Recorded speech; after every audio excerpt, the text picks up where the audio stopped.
Shalom, gente, como você está? Você está bem? Espero que sim.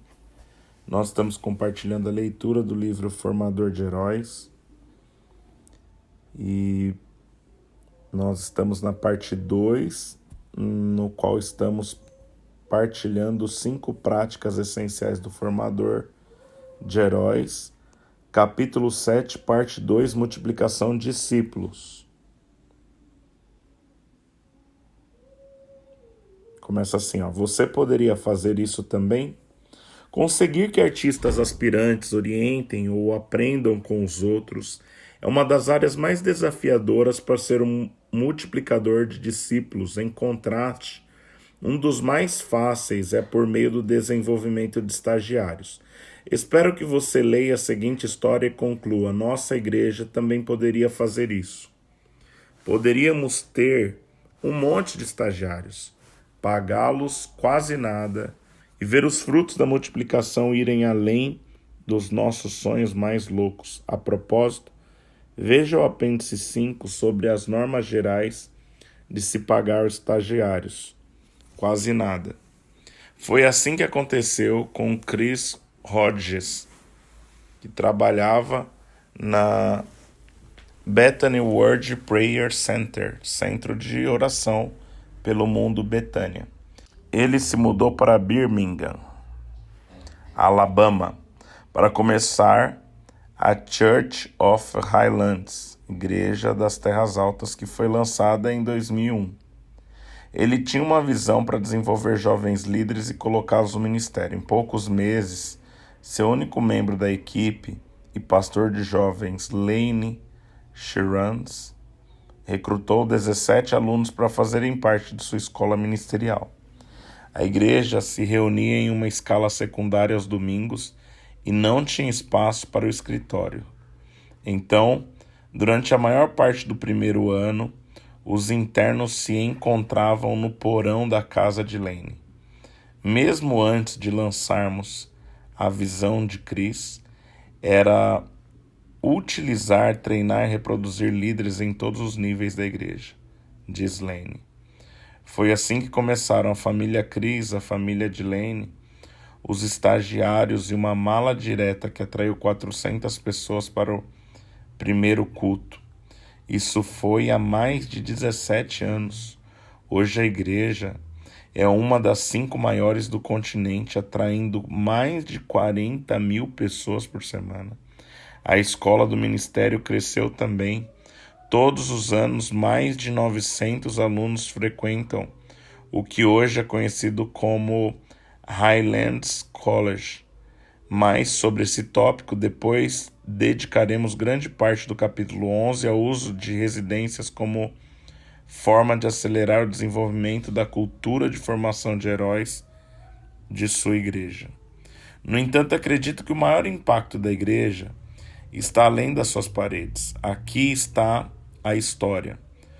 Pouco antes de Church of Highlands começar, Greg Surratt, pastor sênior de Sea Coast Church em Charleston, Carolina do Norte, estava convencido de que Deus havia lhe dado uma visão para ajudar a iniciar 2.000 novas igrejas.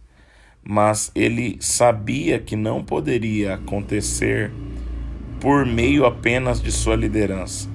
Assim, ele reuniu vários prospectivos plantadores de igrejas, nos quais ele podia ver um grande potencial, incluindo Chris Hodges, e eles formaram uma organização de plantação de igrejas chamada Association Related Churches, ARC, Associação das Igrejas Relacionadas.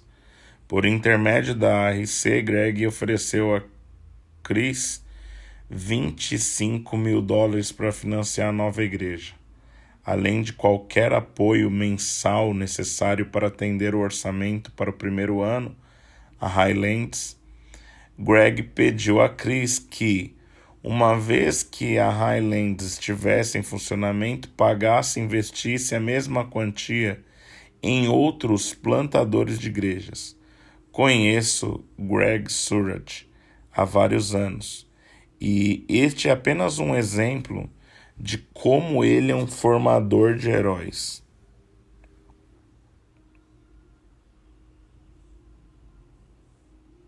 Agora, de volta para aqueles estagiários, o que Chris e Lane descobriram é que as igrejas que reproduzem micro também reproduzem macro.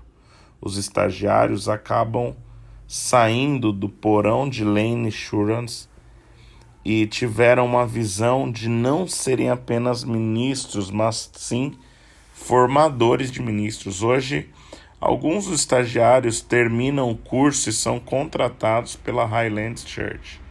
Muitos vão para outras igrejas, mas o maior número vai para o pessoal das igrejas que plantaram por meio da associação. Highlands se tornou um mecanismo de crescimento por trás da ARC, até mesmo abrigando seus escritórios. No momento da redação deste livro, a ARC tinha lançado 673 novas igrejas, está revelando mais de 4 milhões de dólares anualmente para apoiar o início de novas igrejas. De muitas maneiras, nosso continente está arrasando os outros. Em segunda, quero apresentá-lo ao meu amigo Mário Veiga e fazer com que ele conte sua história sobre a notável multiplicação de aprendizes. É importante que você ouça dele, porque enquanto a maioria das minhas ilustrações vem da América do Norte, ele está fora desse contexto e, francamente, além das fronteiras americanas, é onde continuamos a encontrar nossos melhores exemplos de prática, de formadores de heróis e da multiplicação de discípulos. Talvez a melhor maneira de mudar o americano individualista com a mentalidade do cavaleiro solitário é para todos nós fazer amizade com um pastor ou líder da igreja de nível 5, que se torna herói, ele fará melhor do que nós. Como você verá, Mário, esteja certo de notar duas características de como ele exerce o ministério. Primeiro, eles têm uma faixa de treinamento de 6 meses para orientar e desenvolver líderes para seus pequenos grupos, que eles chamam de grupos de células. Eles também têm uma reunião semanal para planejar a reunião nos grupos pequenos e um encontro de treinamento separado a cada semana. Em segundo lugar, pede-se ao líder de um pequeno grupo que nomeie as pessoas de seu grupo, que são solicitadas a assumir vários papéis. Essa é a base de como eles fazem a multiplicação de aprendizes. Querido, a carta de Mário Veiga, da Igreja de El Salvador, é uma carta que mostra a metodologia que eles se utilizam para multiplicar os aprendizes. Por sermos uma igreja em grupos pequenos e já conhecermos na prática essas práticas, nós vamos pular a leitura delas, mas enquanto eu estou dizendo estas palavras, esta carta de Mário Veiga está passando na sua tela. Você pode dar um pause e conferir a carta completa de Mário Veiga. Na sequência, eu vou continuar a leitura do capítulo do livro.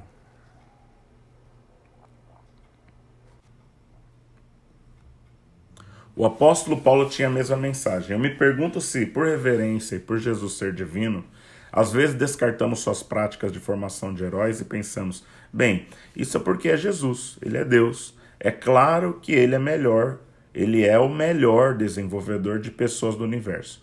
Então nós admiramos como ele orientou os outros que saíram e mudaram o mundo, mas descartamos isso como possível apenas para alguém que é Deus encarnado. Eu já fiz isso. O apóstolo Paulo não cometeu esse erro. Ele ouviu a visão de Jesus sobre o reino de Deus, sobre como podemos fazer isso, e recrutou um jovem aprendiz chamado Timóteo, Atos 16, de 1 a 3. Eu amo que Paulo tenha escolhido Timóteo, porque ele não era um cara que tinha uma vida perfeita, e isso torna muito compreensível. O pai de Timóteo não estava por perto, ele era um pai ausente, ou abandonou Timóteo e a mãe completamente. As escrituras descrevem Timóteo como tímido, 1 Coríntios 16, do 10 e 11. Ele estava muito apreensivo sobre se sua vida poderia causar algum impacto. Mas Paulo o chama e até escreve para ele como eles vão mudar o mundo juntos. 2 Timóteo, capítulo 2, verso 2. E as palavras que me ouviu dizer na presença de muitas testemunhas, confio-os a homens fiéis, que sejam também capazes de confiá-las a outros. Quantas gerações de aprendizado você vê nesse versículo? Paulo está dizendo com efeito: Timóteo, não se contente em ser um seguidor de Cristo, pense nos outros, no resto do mundo. Sei que você tem dificuldade em pensar sobre o impacto, mas quero que pense em um impacto exponencial. Vamos viver nossa vida de modo a impactar pelo menos 4 gerações? Aprendizagem de primeira geração, Jesus a Paulo. Segunda geração, Paulo a Timóteo. Terceira geração, Timóteo para pessoas de confiança. E por fim, aprendizagem de quarta geração, pessoas confiáveis para outras. Esse versículo nos chama para mentorear multiplicadores de discípulos até a quarta geração. Isso é impacto exponencial. Paulo estava explicando a Timóteo e a nós que se quisermos ver discípulos feitos em todas as nações, um movimento de multiplicação do reino, isso acontecerá por meio da formação de discípulos. Discipulado é a competência central de qualquer movimento de Deus. O que Paulo descobriu é a diferença entre o impacto e o impacto exponencial. Se somos liderados pelo Espírito e comprometidos com a missão, nossa vida pode ter um impacto. Mas quando adicionamos a peça reprodutora e até multiplicamos por intermédio do discipulado, é quando o impacto exponencial é possível. É quando começamos a ver um movimento de formadores de heróis. Ferramentas simples para a multiplicação de discípulos. 5 passos do aprendizado. Se o objetivo de Paulo é desenvolver 4 gerações de aprendizes, parece inalcançável para você e a sua igreja, tenho boas notícias para você, não é. Esse objetivo é muito factível se você e a sua igreja seguirem 5 passos simples. Não acho que estou exagerando na minha proposta, a ferramenta é simples.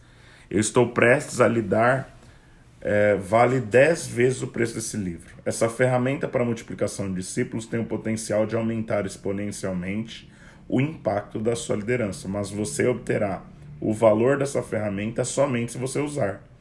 Antes de usar a ferramenta, retire o guardanapo dos seus sonhos, a ferramenta que eu lhe dei no capítulo 5. Agora pergunte: quem são as pessoas e líderes específicos que quero desenvolver agora, para que meu guardanapo do sonho possa se tornar verdade algum dia? Seu próximo passo é levar alguns deles por meio dos 5 passos de aprendizado.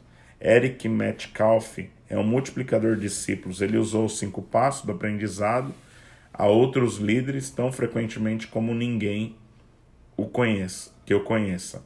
Eric não foge de um bom desafio. O último grupo pequeno que ele liderou regularmente atraiu 16 pessoas e foi um desafio. Alguns eram seguidores sólidos de Cristo, a maioria não era. Alguns eram solteiros, outros moravam juntos, outros ainda eram casados. Alguns eram muito festeiros, outros novos crentes, incluindo uma pessoa com antecedentes muçulmanos, outra com um fundo judaico e uma namorada católica e outra com praticamente nenhuma formação religiosa. Você pode imaginar as discussões animadas e as questões de estilo de vida representadas nesses encontros e concluir: acho que um pastor precisa liderar um grupo como esse. Eric é pastor de uma das Community Christian Church no lado norte de Chicago. Ele e sua esposa Erin gostam especialmente desse grupo, mas Eric sabia que ele tinha uma vocação maior que liderar sozinho esse grupo diversificado. Desde o primeiro dia, ele estava orando sobre qual membro ou membros poderia treinar como aprendiz para assumir esse grupo ou liderar um novo grupo. Ei, eu tenho essa ideia e quero passar para você, disse Eric ao grupo. Então continuou: para o nosso grupo alcançar mais pessoas, vou pedir a vocês que considerem se mudar do papel para um papel de aprendiz de liderança. e passarem a se reunir comigo semanalmente. Podemos nos encontrar para um café ou o que for, mas durante esse tempo vou ajudá-lo a chegar ao lugar em que você esteja confiante, capaz de liderar um grupo. Grace, uma das seguidoras de Cristo, disse a Eric: eu realmente vejo a necessidade de levar algumas das mulheres do grupo a assumir mais responsabilidade umas com as outras. Acho que posso ajudá-las a fazer isso se você me deixar liderá-las. Eric adorou a ideia e ela se tornou sua primeira aprendiz. Eric usou a mesma ferramenta de aprendizado simples de 5 etapas com Grace que ela usou com dezenas de outros líderes ao longo dos anos. Para ajudá-lo a crescer em sua liderança, nos 8 meses seguintes, Eric e Grace usaram estes 5 passos como um guia para desenvolvê-la no lugar onde ela estava liderando seu próprio grupo. Veja como ele pôde ter se desdobrado. Primeiro, eu faço, você assiste, nós falamos. Como líder experiente, Eric lidera o grupo e diz a Grace: você apenas observa tudo o que acontece em nosso grupo e então encontraremos um tempo para nos encontrarmos e discutirmos o que você observou. Antes da próxima reunião do grupo, Eric e Grace conversaram e isso inclui as seguintes perguntas: o que funcionou? O que não funcionou? E como podemos melhorar? Esse momento de debate precisa continuar ao longo dos 5 passos. Segundo passo: eu faço, você ajuda e nós falamos. Nessa etapa de desenvolvimento, Eric dá à sua aprendiz Grace uma oportunidade de ajudar a liderar parte da reunião do pequeno grupo. Neste caso, Eric perguntou a Grace: você poderia liderar o tempo de quebra-gelo no começo ou liderar o resto? Grace concordou. Mais uma vez, a reunião do pequeno grupo deve ser acompanhada por uma conversa entre líder e o aprendiz. Terceiro passo: você faz, eu ajudo, nós falamos. Agora Grace passa de ajudante de Eric para assumir a maioria das responsabilidades da liderança do pequeno grupo. Como Eric teve uma semana excepcionalmente ocupada, ele aproveitou a oportunidade para perguntar a Grace: você poderia liderar a maior parte da reunião essa semana? Se você fizer isso, eu vou lidar com a quebra-gelo no início e o tempo de oração no final, mas eu estarei lá com você o tempo todo. Grace concorda e com ela, como ela viu ele liderar o grupo várias vezes, ela sente-se o mais confortável e o faz muito bem.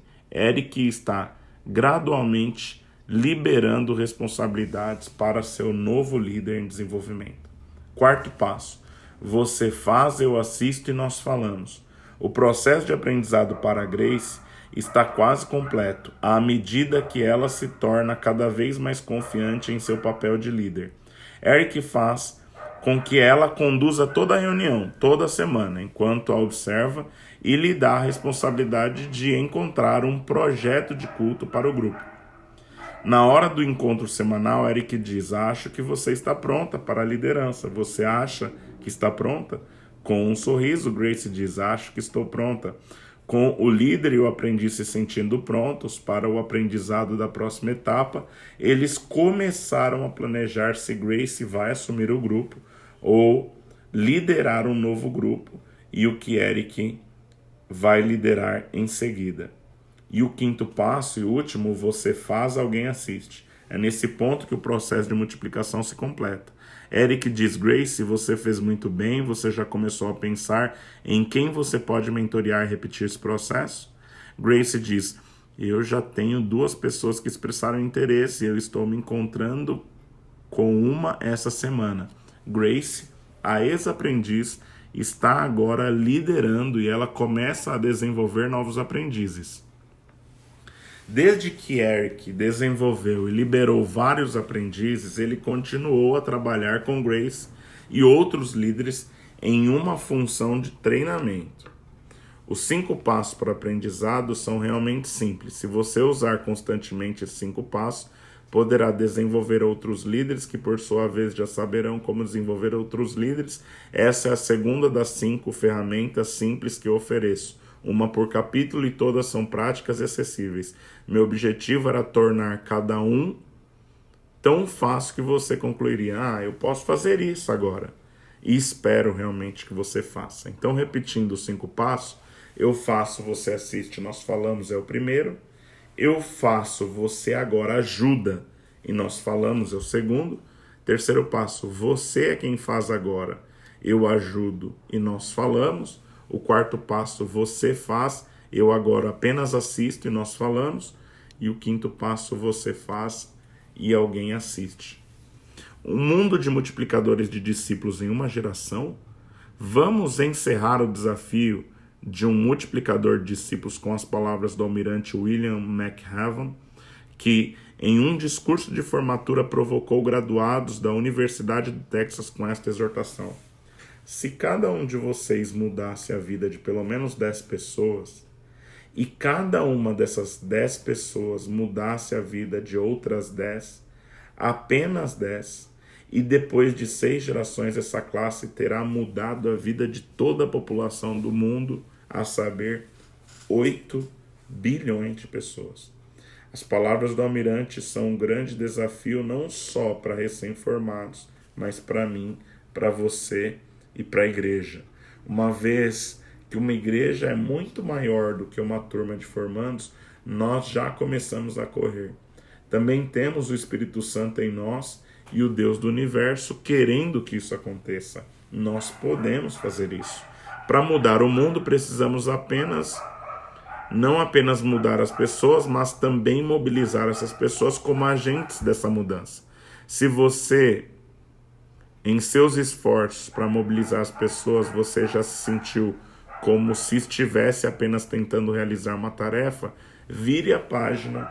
No final do próximo capítulo, você descobrirá uma maneira melhor, por meio da prática de ativação de dons, para formar heróis. Prometo que a quarta prática será uma bênção para você e para as pessoas que você está liderando. Como todos os capítulos, no encerramento nós temos aqui formando heróis, questões para discussão, e eu estou deixando-as na sua tela. Amém? Gente, forte abraço para você, Shalom.